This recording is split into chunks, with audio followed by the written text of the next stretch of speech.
Okay, so guys, we're going to go over that bell ringer again. So because we got some background information about the Civil War, what do you remember about the Civil War? So for a few sentence stems, it was a fight between who they were fighting because, and what were the lasting effects of the Civil War. Okay, so it'll take about, what do you guys say, like maybe 8 minutes or so? Kind of write it down, talk about it. Okay, we'll circle back together in a few minutes.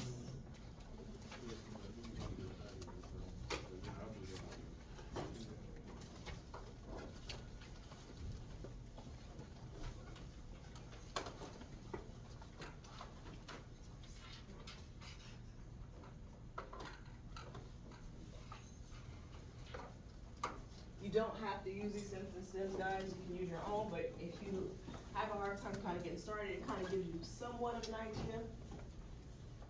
Once we kind of go back over our Civil War facts, we're going to start talking about some of the battles, but what we're going to do mostly today is look at those primary sources to practice writing together and how to pull information so that you guys can kind of get some practice for the performance final.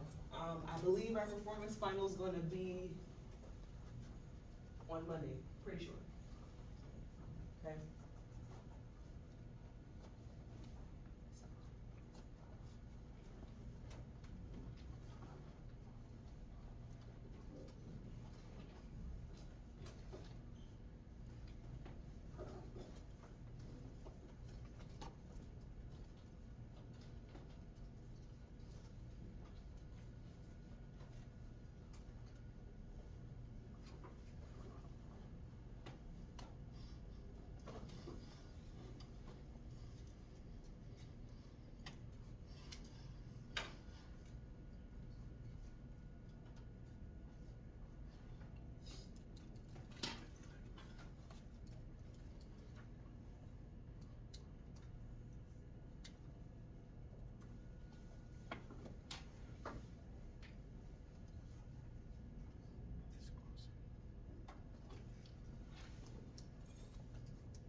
Hey Bruce, I have to go test again today.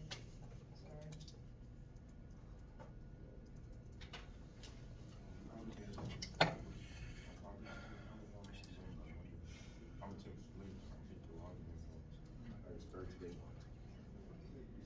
So you're gonna go to the testing office. You know where Ron's office is? It's the building top floor. It's right next to the focus room. Right over there. You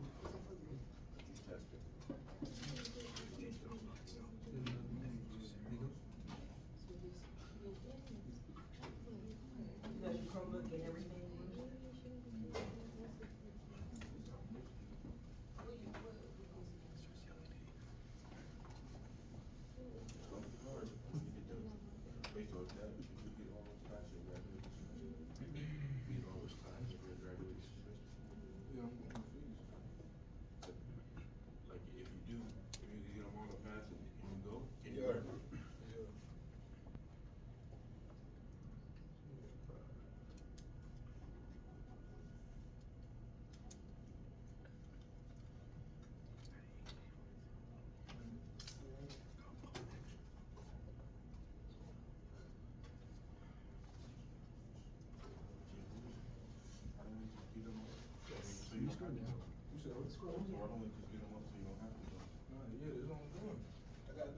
That was it. So, who was fighting? Why were they fighting? And then what were lasting effects? It was the North and the South, and I think they were fighting because of slavery and Who were the people in this? Oh, I thought we So with the lasting effects, so we're kind of gonna talk about that today, but after the Civil War, remember most of the fighting happened in the South. So think about what were their towns looking like after all that lot of destruction, a lot of people died. They had to basically rebuild. Remember, Sherman went from Atlanta to Savannah, burning everything down? That was very impactful. So not to say that all southern states were dealing with that same amount of damage, but they had a lot of damage because, you know, wars destroyed mostly everything. You think about like World War I and II, it was a lot of like destruction, right? So they gotta have to get to a point where they can rebuild. We'll talk about that next week. Wait, didn't you say last time that they state federal rights?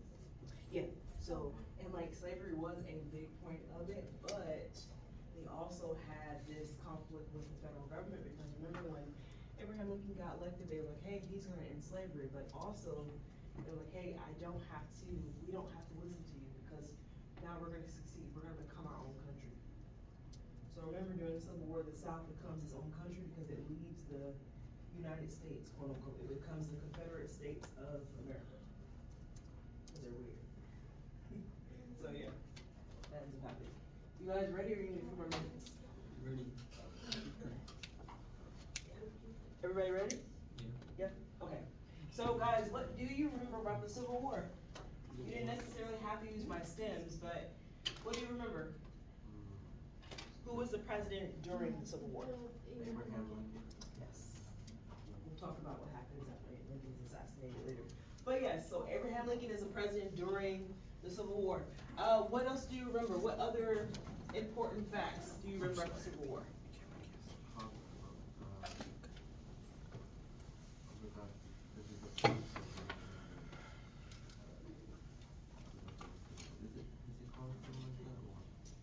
Are you talking about habeas corpus or the Emancipation Proclamation?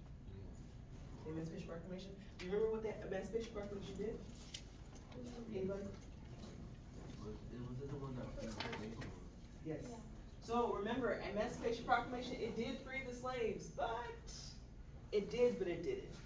Why did Lincoln write the Emancipation Proclamation? Yes, labor, yes. So remember, the Emancipation Proclamation was written to free the slaves. However, he knew that the slave owners was not gonna release them. But his idea was, hey, they're gonna hear about it, they're gonna flee to the north, and it's gonna impact their economy because they don't have anyone working in those fields, okay? So who was fighting in the Civil War? The Northerners. Right, do you guys remember what the North was called? And then what was the South called? Confederacy, okay? What were some reasons why they were fighting? What was the main reason? Federal tax, state, I think it was slavery. Slavery was one of the main reasons. What was another thing that was going on between the North and the South? Like, State versus federal rights. yeah, so you had a lot of things going on with federal rights. You guys remember when we were talking about Andrew Jackson, they had issues about state rights and federal rights, right? Andrew Jackson did not want the federal government to step on those state rights. So when the South succeeds, they have the same issues.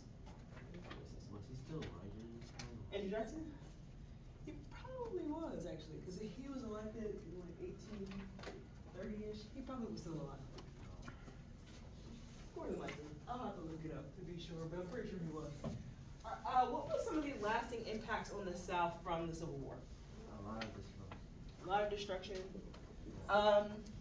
History. You said history? What do you mean? What do you mean? It did make it into history. But if you guys think about the South, once we get past the Civil War, we get into the Reconstruction. We'll start talking about that next week. But the 13th, 14th, and 15th Amendment is passed. These are considered Reconstruction amendments. Because those individuals are free from slavery, how do you think those Southern white people are going to feel about it? Not too happy. Yeah, they're gonna be upset. Think about it. They were considered property at that time period, but now they're gonna get their right to be considered citizens. It's gonna cause a lot of tension, okay? You're gonna see a lot of racial things going on after the Civil War, which not to say wasn't going on prior, okay? Any other facts about the Civil War you guys wanna say? No? Alright, so we don't necessarily need notes, this is just review, because we've already talked about a lot of these things. We do have documents that's gonna talk about our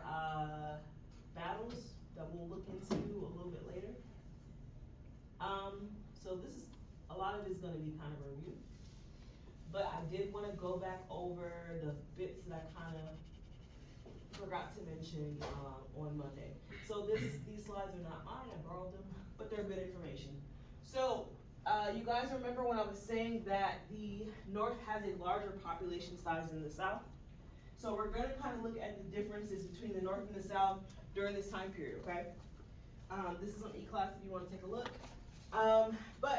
So remember that both the north and the south have advantages, okay?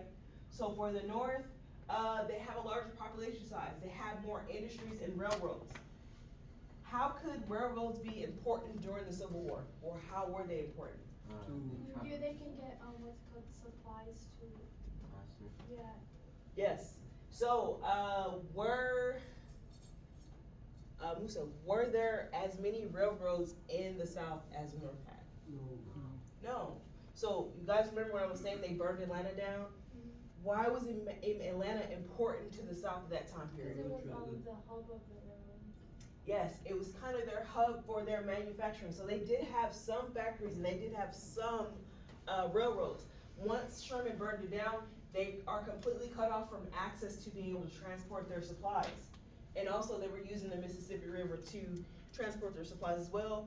Once the Union got control of the Mississippi and burned down the railroads, they were kind of like, okay, we gotta surrender at that point.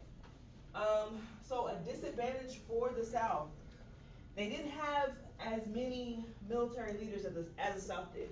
So when we're talking about those leaders, I wanna say Robert E. Lee.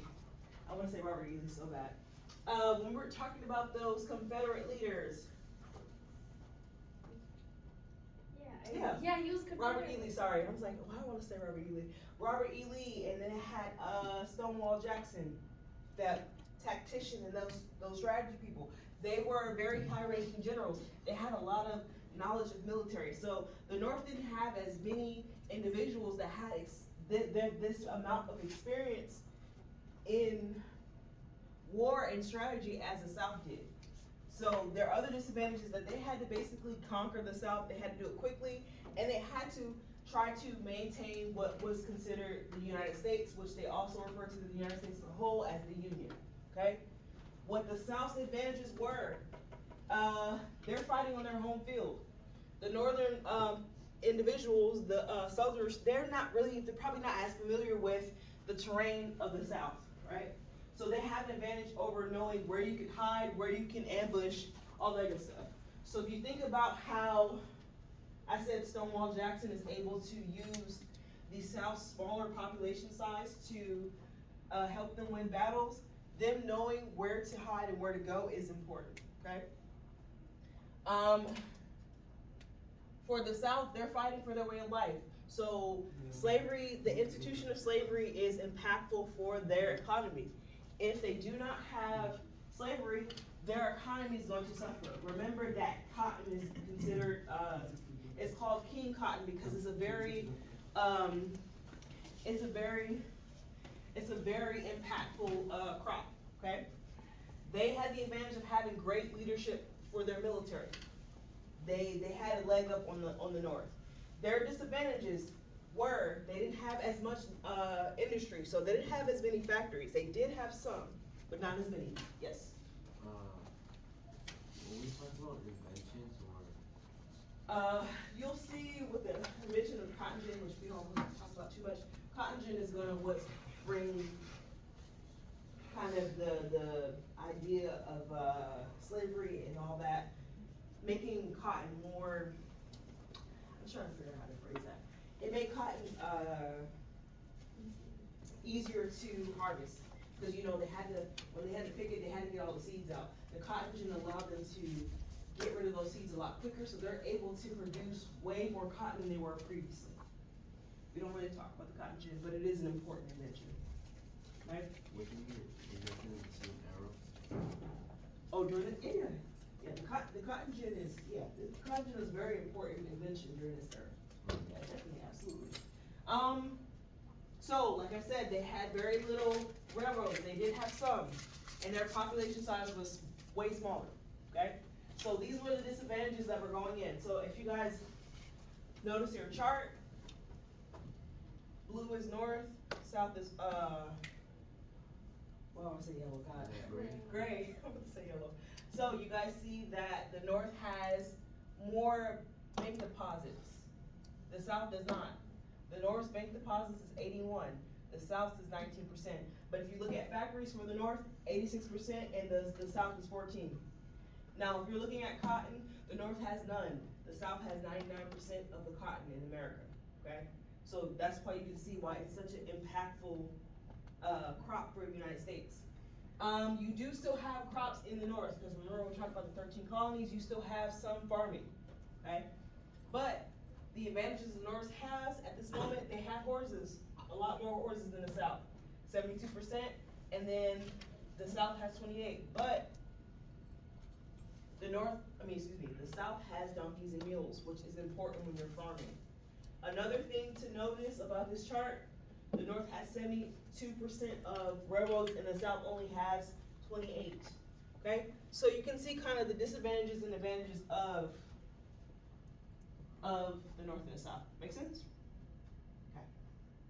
We're not gonna be going all through this because we've talked about a lot of this stuff.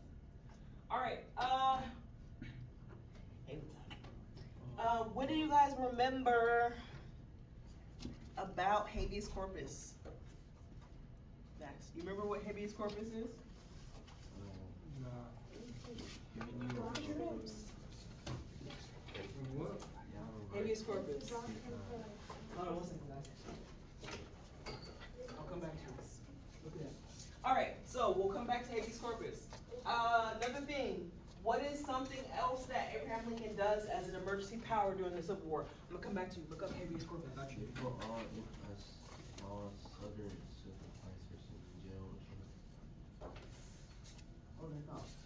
Besides habeas corpus, what is another emergency power that Lincoln does during the Civil War? Not habeas corpus. We'll come back to habeas corpus in a second.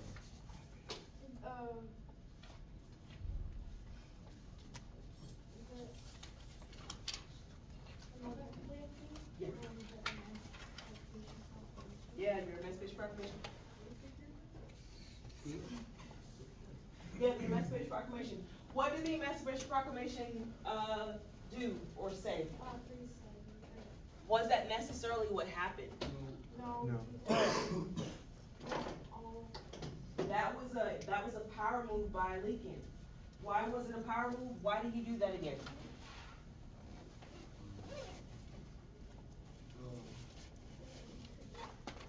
So, so I got a question for you guys. Remember we were just looking at this chart?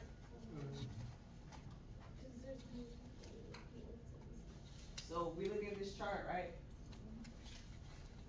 What has the highest percentage for the South?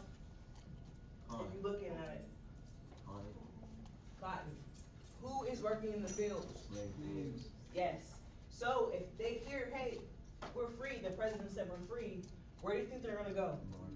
To the north.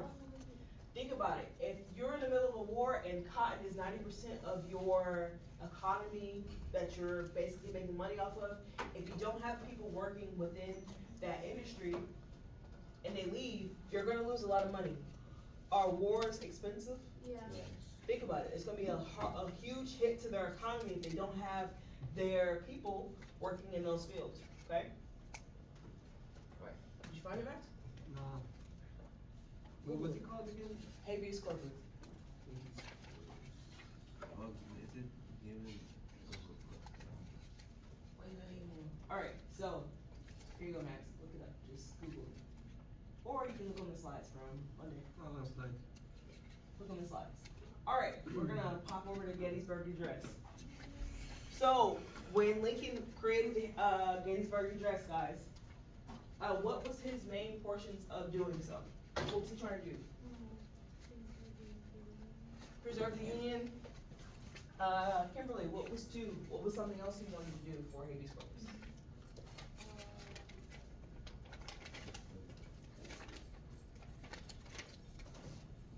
So he wanted to preserve the Union. Was he trying to rub the North's victory in the South's face? No. So who was he trying to basically honor for both sides of this war? War the fallen. Remember, he wants to preserve the United States as a whole, but he also wants to acknowledge both sides lost a lot of soldiers. A lot of people died during this war. He was not necessarily trying to stop the fighting, but he wanted to acknowledge, like, hey, as a country, we've lost a lot of people, right? But another thing he wanted to do at Gettysburg was to, you know, hey, let's continue to fight to win so we can mend the United States as a country. Found it back. Yeah. Alright, what was habeas corpus again? It's like you can like go to like a judge and like it's like I don't explain it. It's like a judge. You can like I don't know. So, you're on the right track. Yeah. So remember, habeas corpus is your right to be seen as a judge, so a judge can decide, are you being held legally? Okay? What he did during war times, you will see a president possibly suspend habeas corpus, like Emmanuel was saying, was to prevent those sympathizers for the Confederacy to go join their cause. So he didn't want those Southern sympathizers to go down to the South and support the Confederate Army, so he held them in jail. Okay? Yes? Yeah. How do they know who is a sympathizer? Because back then they used to write stuff and they knew people were very like blatant sometimes, so they knew like who was who. And then sometimes if certain things were said or done, they would go check it out, and if they thought that, they would just lock them up. Oh. Okay? So you have your two important documents, Gettysburg Address and your Emancipation Proclamation. Right? We talked about Emancipation Proclamation. For Lincoln's second inauguration,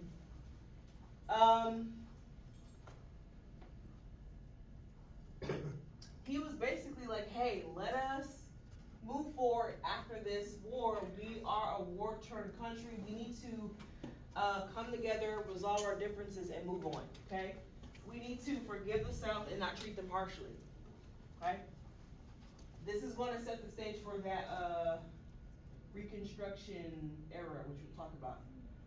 All right, so for our leaders that we talked about last class, Ulysses S. Grant.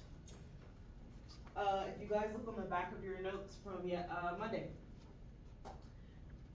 what position did Ulysses S. Grant hold, and what side did he fight for? He fought for the Union. What was something important about him? He was the command of the. Yes, so remember, Ulysses S. Grant is that general. He's the general that Robert E. Lee is going to surrender to when they get to the end of the war, okay? Alright, how about Robert E. Lee? What side did he fight on? The Confederate side. Yeah, he was a Confederate. Why was he important? He was also a commander for the Excuse me. Confederate side. He was thought to be one of the best. Yes, he was one of the best military men during this time period. So remember I was saying the South had more advantages of military leaders? They had a lot of good people. And remember, these people had jobs in the government before the South broke off from the United States. When their states broke off, they went to go join the South in the fight, okay? They worked for different elements of the US government. Once the South broke off, they kind of got involved with the Southern armies, okay? How about Thomas Stonewall Jackson? What was important about him? He was a very good tactician. Very good tactician. So remember, tacticians are people who are assisting with strategies and figuring out where to position the men. What was the population size of the South like? Small. Smaller. He used that small population size and his knowledge of how whatever state they were in, they knew where to hide, where to go. So he used that to their advantage. They were able to win some battles. What was the March to the Sea? Negri, you remember what the March to the Sea was? Yes. Remember that he burned from Atlanta to Savannah. Why did he do that again? Cut off. He had to cut off. Yes. He's gonna cut them off from their manufacturing, okay?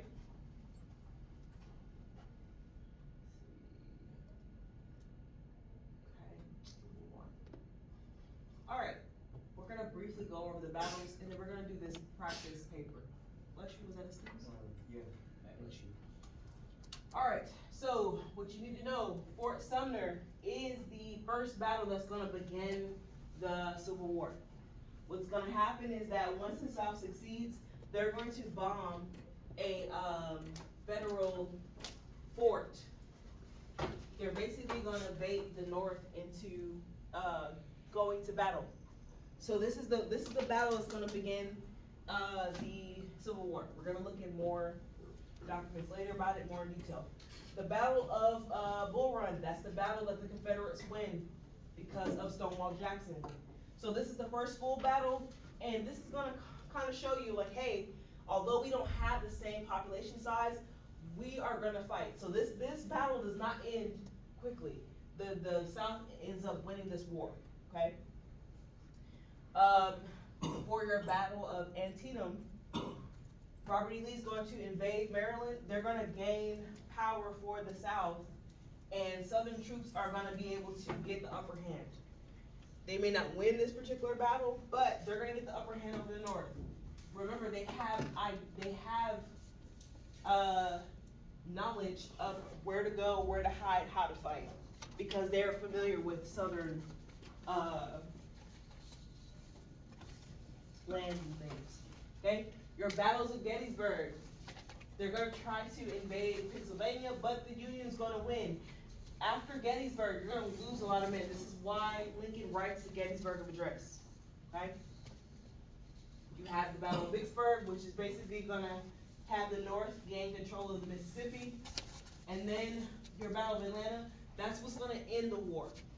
Once they burn down Atlanta, it's over. The North wins. The South can't come back from them gaining control of the Mississippi and burning down Atlanta. Make sense? Okay. Alright. So, this election of 1864, Lincoln wins again. He addresses the nation, hey, we need to rebuild. Lincoln is going to have certain ideas about how the election is going to move America forward past the Civil War, okay? We talked about the surrender already, so what we're gonna do now, we're going to practice writing today. So if you guys go in E-class, I have certain documents we're gonna look at, and I'm basically gonna guide you guys through a writing assignment, okay? So if you go under today, there are several links. You can click on either one. We'll start with Lincoln's emergency power. So if you click on that, it's gonna hopefully force you to make a copy. Let me know if it's not forcing you to make a copy or letting you edit it. Matter of fact, no. Go through Google Classroom, sorry. It'll force a copy then. So if you go through Google Classroom, I've assigned all the readings on there. We'll talk about it.